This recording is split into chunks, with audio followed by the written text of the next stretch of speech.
Assalamualaikum warahmatullahi wabarakatuh. Sedulur jejak lakon, sejarah mencatat Kerajaan Banten merupakan salah satu kerajaan yang maju dalam urusan perdagangan. Salah satu faktor yang mendukung kemajuan Kerajaan Banten dalam bidang ekonomi adalah pelabuhan-pelabuhan yang dikuasai oleh Banten ramai disinggahi banyak kapal dagang dari mancanegara. Untuk memperluas pengaruhnya Banten melakukan invasi ke beberapa kerajaan yang berada di Sumatera, salah satunya adalah Kerajaan Palembang. Berdasarkan Babat Banten, penyerangan Banten terhadap Palembang dipimpin oleh Sultan Maulana Muhammad Nasruddin. Serangan ini sendiri melibatkan kekuatan dari beberapa kerajaan, seperti Banten, Lampung, Seputih, Semangka, Pakuan, Galuh, Cirebon dan Demak. Latar belakang serangan tersebut lantaran Banten ingin meluaskan wilayahnya hingga ke Palembang sebagai penghasil lada. Di pasar Eropa, harga rempah-rempah ini bisa sangat tinggi dan selalu laku. Lada nagih masyarakat benua biru sama bernilainya dengan emas.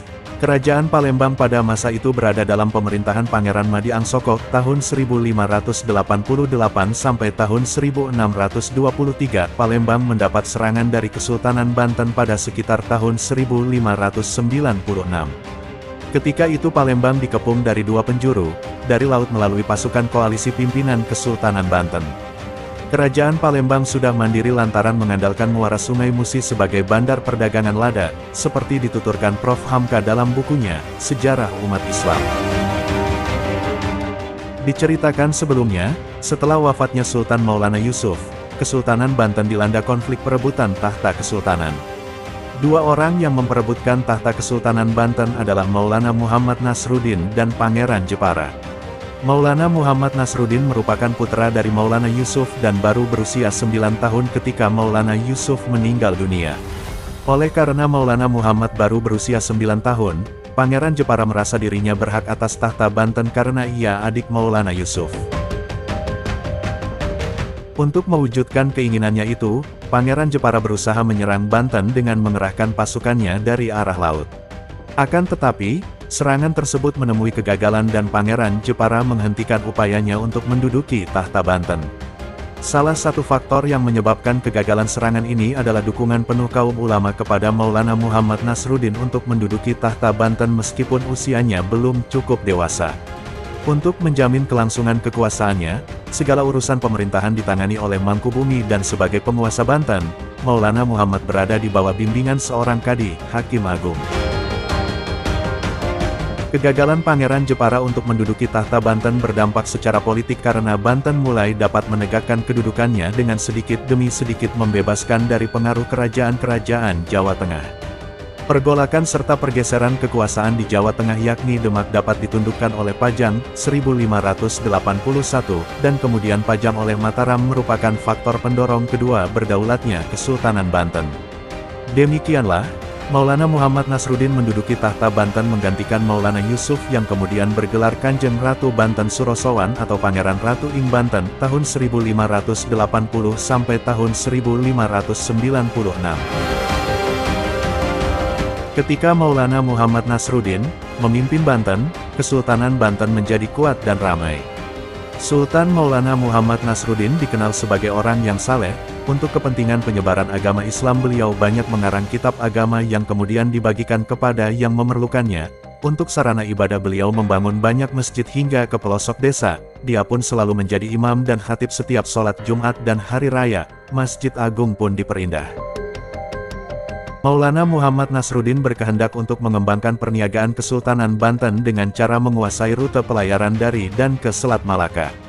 Untuk mewujudkan kehendaknya itu, ia kemudian melakukan upaya untuk menguasai Palembang yang memang terletak tidak terlalu jauh dari rute pelayaran tersebut. Meskipun demikian, kehendak menguasai rute pelayaran itu tidaklah murni keinginan Maulana Muhammad Nasruddin, karena ia pun mendapat pengaruh kuat dari Pangeran Mas yang berambisi menduduki tahta di Palembang. Diceritakan di mana Pangeran Mas adalah putra dari Arya Pangiri. Dan Arya Pangiri adalah putra dari Sunan Prawoto atau Pangeran Mukmin.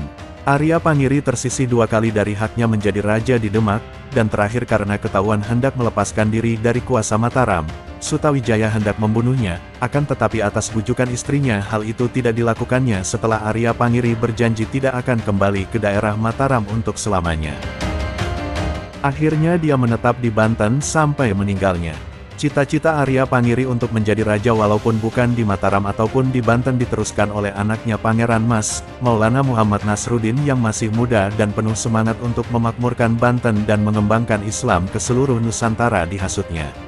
Dikatakan bahwa Palembang dulunya adalah daerah kekuasaan ayahnya sewaktu menjadi Sultan Demak, kemudian membangkang dan melepaskan diri. Di samping itu kerajaan Palembang diisukan kerajaan kafir. Jiwa muda Sultan tampak bersemangat untuk mengislamkan penduduk Palembang dengan pasukan dan para jawara yang dimiliki Sultan Maulana Muhammad Nasruddin semakin yakin mampu menaklukkannya. Dalam catatan sejarah kerajaan Majapahit hancur dan digantikan Demak. Setelah Sultan Trenggono wafat, maka yang berhak menggantikannya adalah Sunan Prawoto anak sulungnya. Tapi Sunan Prawoto pun dibunuh oleh Arya Penansang, yang akhirnya Arya Penansang dibunuh pula oleh Sutawijaya atas perintah Adiwijoyo dari Pajang. Para pembesar Demak memilih Arya Pangiri menjadi Sultan Demak. Tapi hal ini tidak berlangsung lama, karena Adiwijoyo merebut pemerintahan dan ibu kota dipindahkan ke Pajang. Kota Demak hanya dijadikan kota kabupaten saja. Selanjutnya Pajang pun hancur dan digantikan Mataram dengan Sutawijaya sebagai rajanya. Demikianlah hasutan Pangeran Mas kepada Sultan Maulana Muhammad Nasruddin. Dipanggillah seluruh panglima kerajaan baik dari Banten, Lampung, Pakuan, Galuh, Cirebon hingga Demak semua merapat menuju Istana Banten. Para penasehat kerajaan Kesultanan Banten ini menyarankan agar Sultan tidak perlu menyerang Palembang karena kemakmuran rakyat Banten harus menjadi kepentingan utama. Namun Sultan tak mengindahkan semua nasihat tersebut dan bersikeras bahwa Palembang harus diislamkan. Hasutan Pangeran Mas terhadap Sultan berhasil membuat darah muda Sultan mendidih, tiada ampun kerajaan Palembang harus dihancurkan. Dengan 200 kapal perang berangkatlah pasukan Banten menuju Palembang dibantu oleh kerajaan Lampung yang merupakan sekutu setia kerajaan Banten terlihat dari prasasti Lampung yang tertulis, Lamun Banten diharap Lampung diburi, Lamun Lampung diburi Banten diharap, daerah kekuasaan Banten seperti Lampung, Seputih dan Semangka diperintahkan untuk mengerahkan prajuritnya menyerang kerajaan Palembang melalui darat. Pertempuran terjadi di Sungai Musi hingga berhari-hari puluhan hingga ratusan pasukan kerajaan Palembang berjatuhan. Kehebatan pasukan Banten tampak sulit dikalahkan, prajurit dan para jawara Banten merengsek masuk ke pintu gerbang kerajaan Palembang. Tampak Sultan Maulana Muhammad Nasruddin menghunus kujang di tangannya, tak ada ketakutan di wajahnya. Di dalam hatinya hanya bergemuruh Islam harus menyebar ke seluruh pelosok Nusantara termasuk Palembang. Selain itu kalaulah Palembang dapat dijadikan daerah taklukan Banten, maka hasil ladanya dapat digunakan untuk kemakmuran Kesultanan Banten. Kerajaan Palembang didirikan oleh seorang punggawa Majapahit yang bernama Gedeng Sura. Maulana Muhammad Nasruddin yang didampingi oleh Mangkubumi dan Pangeran Mas mengerahkan sekitar 200 kapal perang. Selain itu, Maulana Muhammad Nasruddin pun memerintahkan Lampung, Seputih, dan Semangka untuk mengerahkan tentaranya melakukan serangan dari darat. Sedangkan pasukan Palembang dipimpin Ki Geding Suto. Kerajaan Lampung yang merupakan sekutu setia kerajaan Banten terlihat dari prasasti Lampung yang tertulis, Lamun Banten diharap Lampung diburi, Lamun Lampung diburi Banten diharap, daerah kekuasaan Banten seperti Lampung, Seputih dan Semangka diperintahkan untuk mengerahkan prajuritnya menyerang kerajaan Palembang melalui darat. Pertempuran terjadi di Sungai Musi hingga berhari-hari puluhan hingga ratusan pasukan kerajaan Palembang berjatuhan. Kehebatan pasukan Banten tampak sulit dikalahkan, prajurit dan para jawara Banten merengsek masuk ke pintu gerbang kerajaan Palembang. Tampak Sultan Maulana Muhammad Nasruddin menghunus kujang di tangannya, tak ada ketakutan di wajahnya. Di dalam hatinya hanya bergemuruh Islam harus menyebar ke seluruh pelosok Nusantara termasuk Palembang. Dalam situasi perang yang semakin sengit dan kota Palembang hampir bisa dikuasai pasukan koalisi pimpinan Kesultanan Banten, tiba-tiba sebuah peluru yang ditembakkan dari atas gerbang istana kerajaan Palembang dan menembus dada Sultan Maulana Muhammad Nasruddin yang memimpin pasukan dari kapal Indrajaladri. Panglima pasukan Banten yang berada di samping Sultan, berusaha untuk melindungi, namun sang panglima ikut terjatuh, ketika sebuah anak panah tepat menuju ulu hatinya. Serangan pasukan koalisi menjadi kacau, sang Sultan akhirnya menghembuskan nafas terakhirnya. Pasukan diperintahkan mundur dan kembali ke Banten tanpa membawa hasil, serangan itu gagal dan menyisakan kesedihan yang mendalam bagi rakyat Banten. Putra Sultan yang masih berumur 5 bulan dari pernikahan Sultan Maulana Muhammad Nasruddin dengan Ratu Wonogiri, yang bernama Abdul Mufahir Mahmud Abdul Qadir, dinobatkan menjadi Sultan Banten. Dikarenakan Sultan Maulana Abdul Mufahir Mahmud Abdul Qadir masih belia, roda pemerintahan diwalikan kepada Mangkubumi yang merupakan ayahanda Ratu Wonogiri, mertua dari Sultan Maulana Muhammad Nasruddin. Peristiwa gugurnya Maulana Muhammad ini terjadi menurut Sangsakala, Prabu lepas tataning perang, atau tahun 1596 Adapun Pangeran Mas, diceritakan bahwa setelah pulang dari Palembang, dia tidak berani menetap lama di Banten.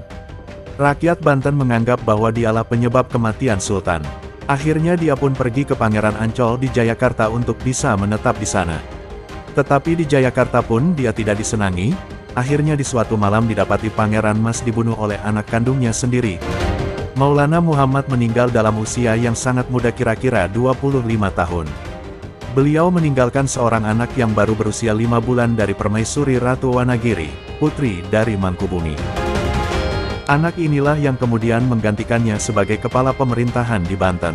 Sepeninggalnya, Maulana Muhammad, setelah dikebumikan di serambi Masjid Agung Banten, Maulana Muhammad kemudian dikenal dengan sebutan Prabu Sedaing Palembang atau Pangeran Sedaing Rana. Demikianlah sekilas mengenai kisah kekuatan Kerajaan Banten dalam usahanya memperluas pengaruh kekuasaannya. Semoga video ini dapat memberi wawasan baru dan menghibur sedulur jejak lakon. Terima kasih. Wassalamualaikum warahmatullahi wabarakatuh.